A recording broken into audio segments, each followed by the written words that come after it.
Sebenarnya pajak itu untuk apa? Dipergunakan untuk apa? Ya kan? Assalamualaikum warahmatullahi wabarakatuh. Shalom, Om Swastiastu, Namo Buddhaya, Salam Kebajikan, Rahayu.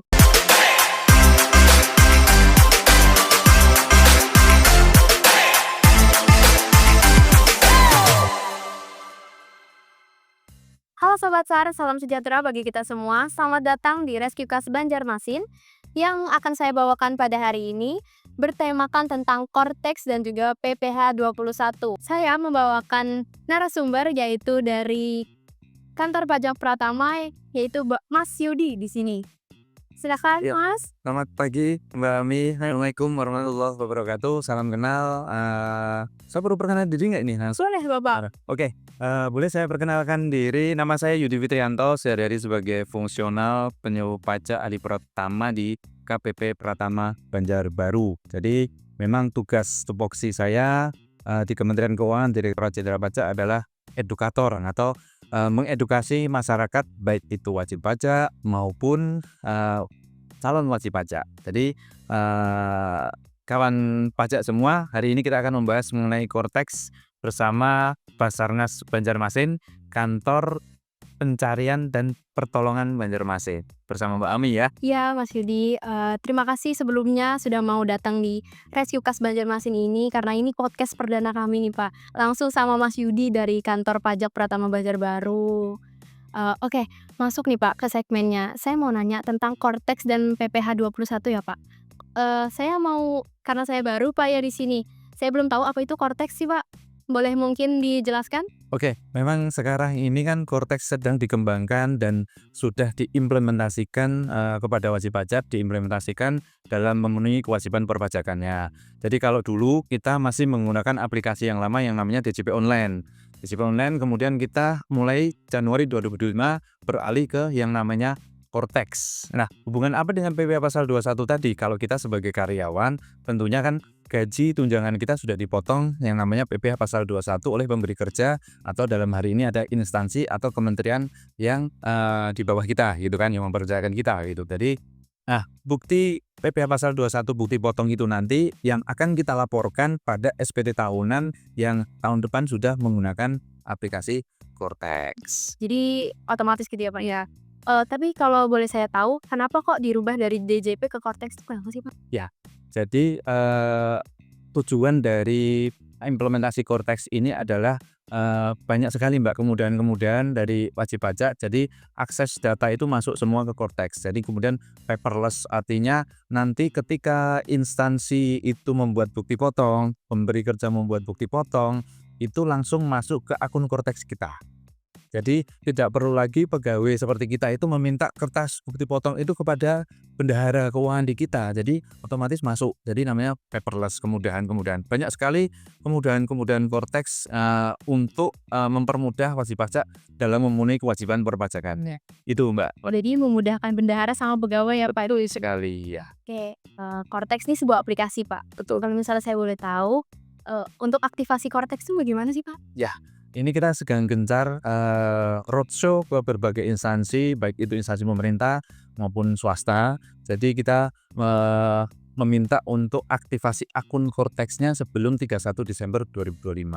Aktivasi itu seperti apa? Aktivasi akun itu jadi mengaktifkan akun Cortex supaya kita bisa login ke akun pribadi masing-masing gitu. Jadi kita nanti dari DJP Online yang seringkali kalau dulu setahun sekali kita itu kalau mau lapor SPT pasti lupa email, lupa password, kemudian lupa EVIN. Nah, di Cortex ini sendiri sudah tidak menggunakan cara-cara di DJP Online. Jadi hanya satu kali kita nanti masuk ke Cortex djppajak.go.id, kemudian lupa kata sandi, kemudian masuk ke aktivasi email, kita bisa merubah sendiri kata sandi kita. Jadi tidak perlu lagi menggunakan EVIN. Jadi lebih mudah Mbak, jadi lebih friendly lah.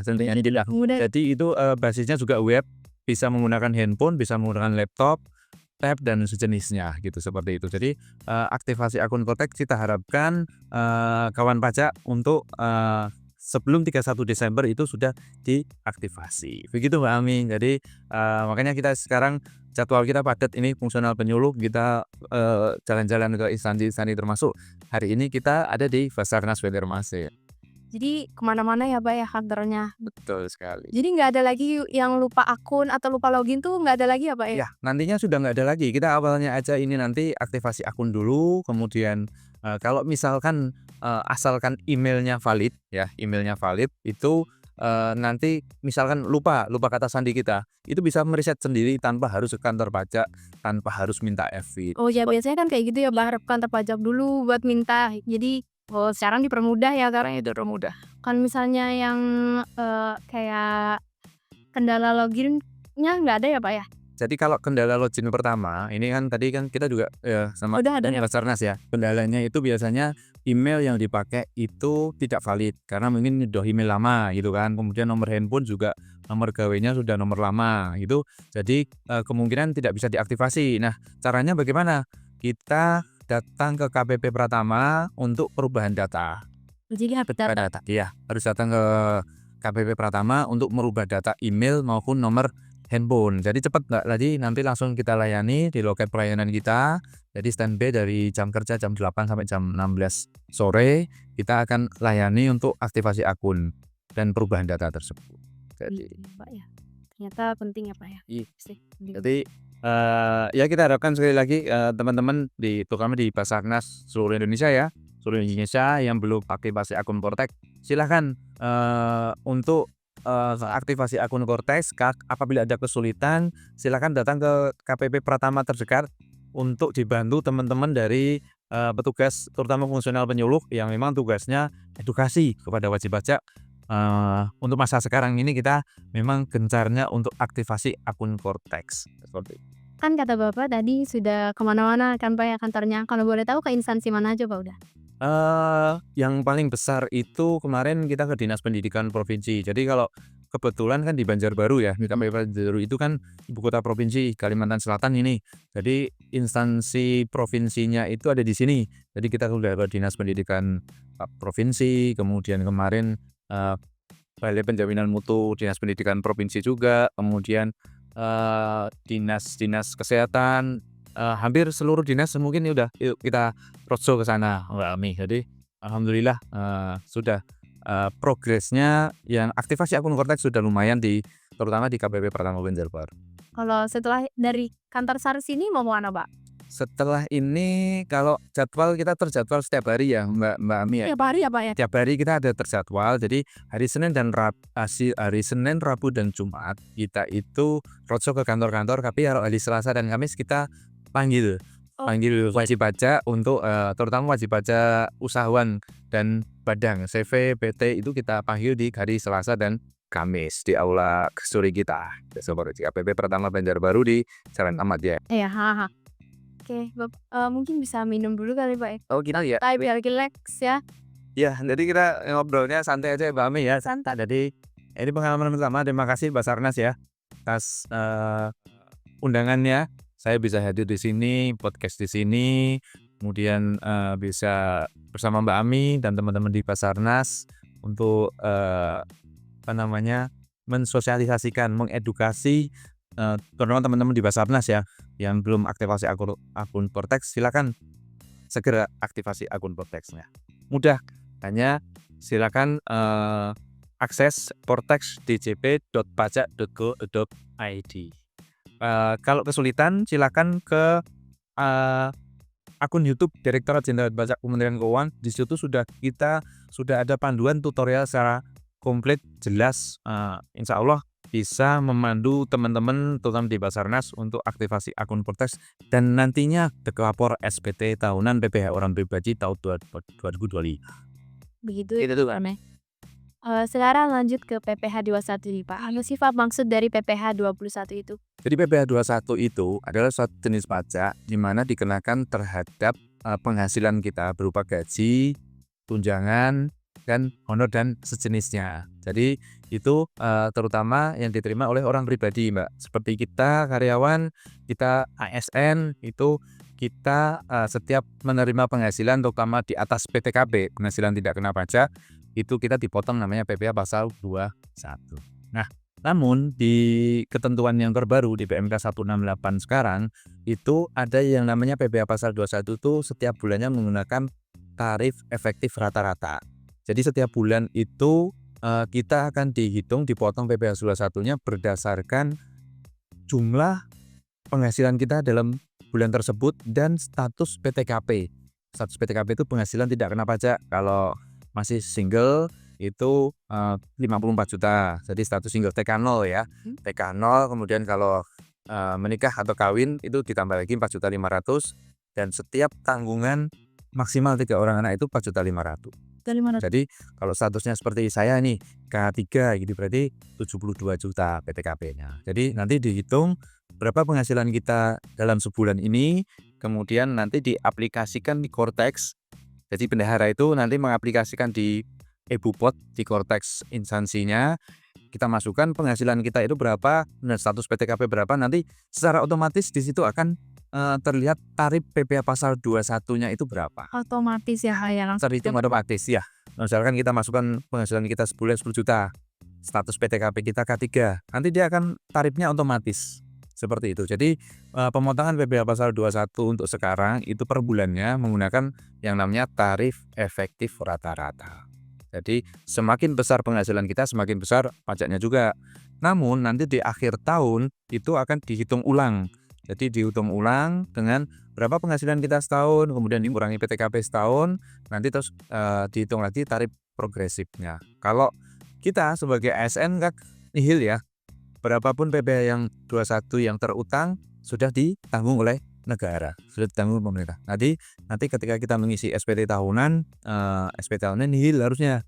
Jangan sampai kita mengisi SPT nanti lebih bayar atau kurang bayar gitu. Karena kita kan sudah dipotong semua Mbak Ami gitu. Kenapa itu Pak kalau harus nihil?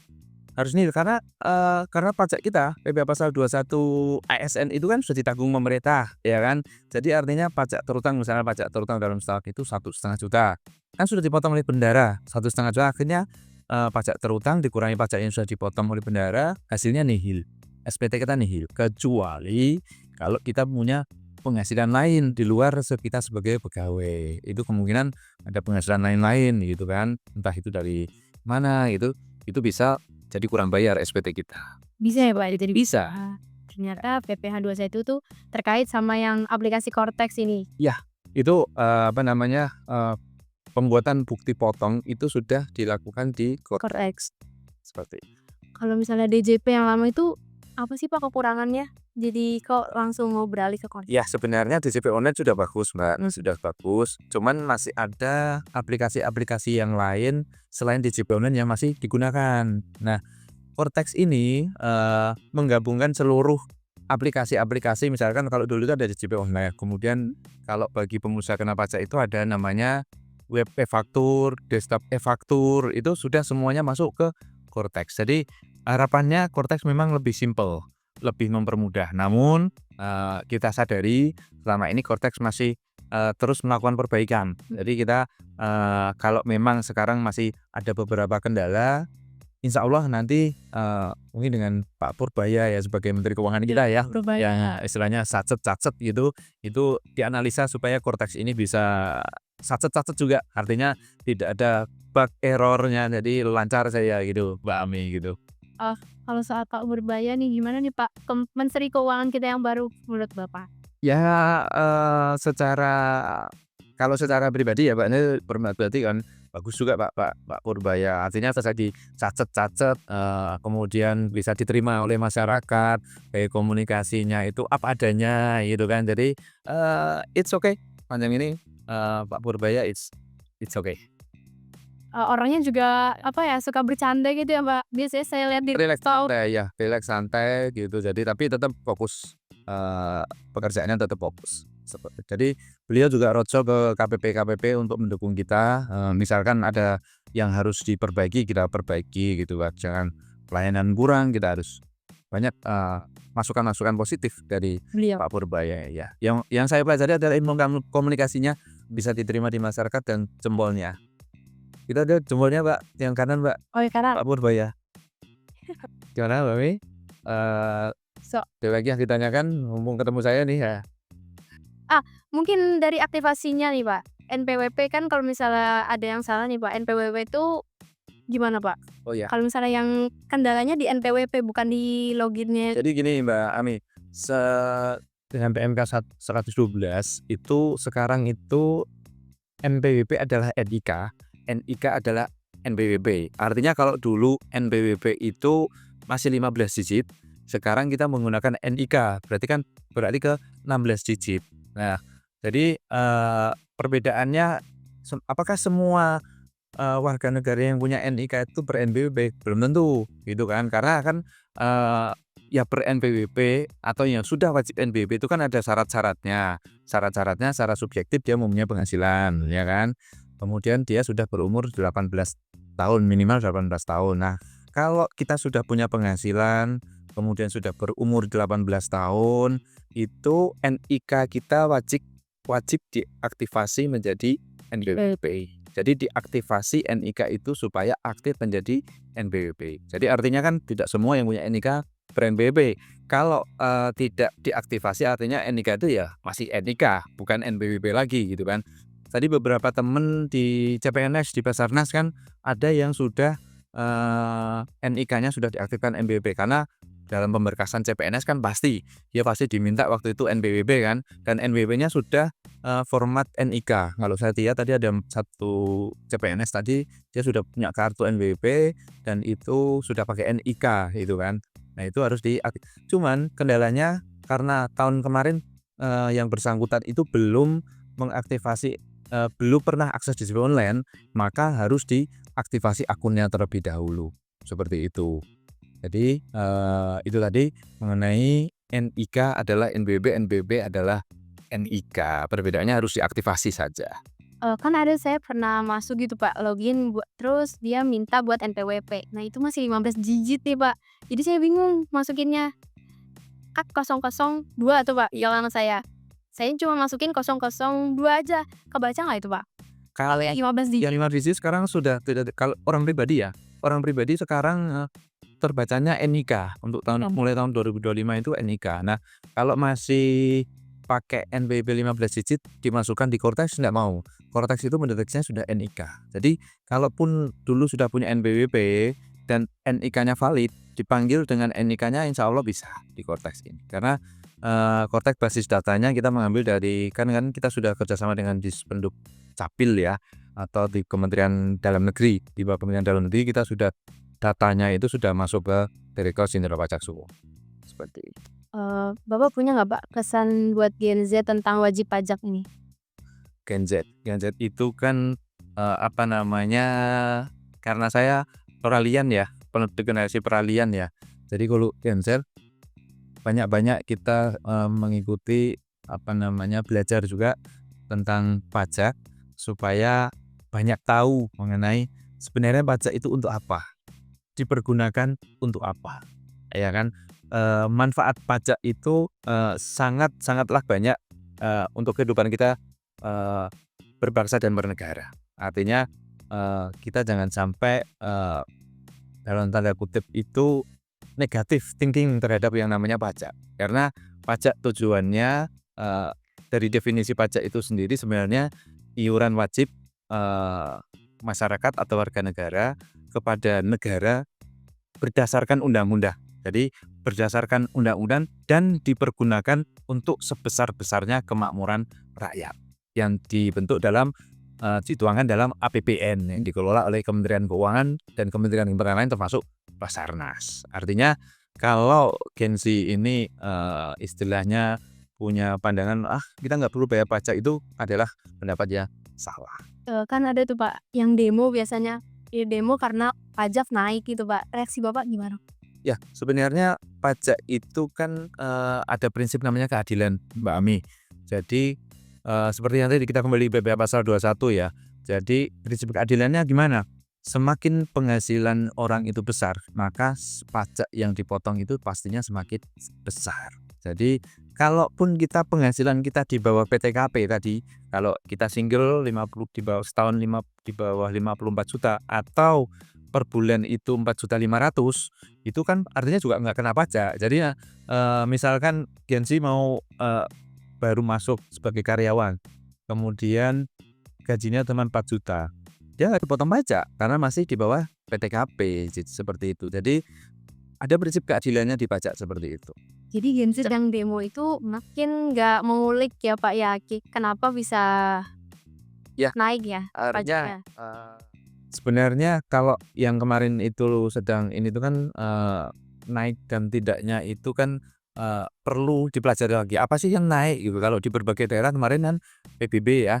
PBB itu kan kewenangan daerah masing-masing. Jadi diskresi dari kebijakan kepala daerah gitu. Tapi itu dikelola oleh pemerintah daerah. Nah, yang perlu diketahui adalah ada pajak daerah yang dikelola oleh pemerintah daerah. Ada pajak pusat yang dikelola oleh pemerintah pusat, dalam ini Direktorat Jenderal Pajak, yaitu seperti PPH, PPN, kemudian PPh 21 ya seperti itu, Bang. Oke Bang.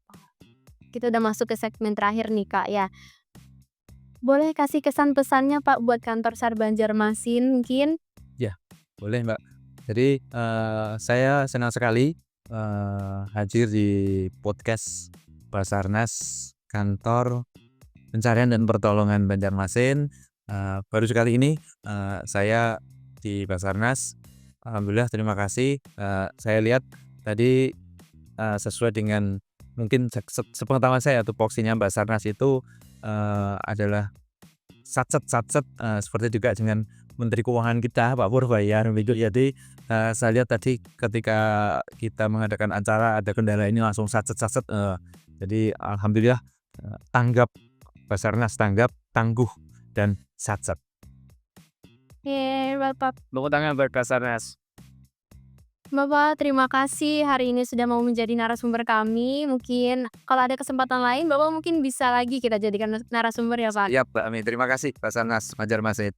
Oke Sobat SAR, mengakhiri segmen kali ini. Terima kasih sudah mendengarkan dan tunggu podcast kami selanjutnya. Basarnas, Afinam, Jagat, Samagrab. Oke.